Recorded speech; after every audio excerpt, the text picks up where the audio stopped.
നമസ്കാരം. വിശ്വാസവുമായി ബന്ധപ്പെട്ട ഒരു വിഷയത്തിലേക്ക് എല്ലാവർക്കും നമസ്കാരം. എല്ലാ വീടുകളിലും വരുന്ന ഒരു പക്ഷി തന്നെയാണ് കാക്ക. പക്ഷെ കാക്ക വീടുകളിൽ വരുമ്പോൾ ഒരു കാര്യം നാം പ്രത്യേകം ശ്രദ്ധിക്കേണ്ടതുണ്ട്.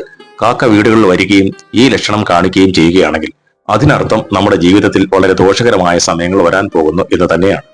കാക്ക നിങ്ങളുടെ വീടുകളിൽ വരികയും പറന്ന് നമ്മുടെ തലയിൽ വന്ന് കൊത്തുകയോ അല്ലെങ്കിൽ മുടി വലിക്കുകയോ ചെയ്യുകയാണെങ്കിൽ അത് അതീവ ദോഷകരമാണ്. ജീവിതത്തിൽ പല രീതിയിലുള്ള ദുരിതങ്ങൾ, കഷ്ടതകൾ, ദുഃഖങ്ങൾ, അപകടങ്ങൾ എന്നിവ വന്നു ചേരാൻ സാധ്യതയുണ്ട് എന്ന് വ്യക്തമായ സൂചന തന്നെയാണ് കാക്ക ഇതിലൂടെ നൽകുന്നത്. അതിനാൽ ഈ അപകടകരമായ സൂചന ലഭിച്ചാൽ വളരെ ജാഗ്രതയോടെ തന്നെ മുന്നോട്ട് പോകാൻ ശ്രമിക്കണം. ക്ഷേത്ര ദർശനമൊക്കെ നടത്തണം, നാമജപം വേണം, രാത്രികാലങ്ങളിൽ സഞ്ചരിക്കാതിരിക്കുക, വാഹനങ്ങൾ സൂക്ഷിച്ചുപയോഗിക്കുക, അഗ്നിയും വൈദ്യുതിയുമായി ബന്ധപ്പെട്ട ജോലികൾ ചെയ്യുന്നവർ കൂടുതൽ ശ്രദ്ധിക്കണം. വിഷ്ണു മന്ത്രങ്ങൾ ചൊല്ലുക, കുറച്ച് പ്രാർത്ഥനയ്ക്ക് സമയം കണ്ടെത്തുക. ദൈവത്തോട് അടുത്ത് നിൽക്കുമ്പോൾ കുറച്ച് അപകടങ്ങളൊക്കെ ഒഴിവായി പോകും. കാക്ക എല്ലാ കാര്യങ്ങളും മുൻവിധിയായി നമ്മളെ അറിയിക്കുന്ന ഒരു പക്ഷിയാണ്.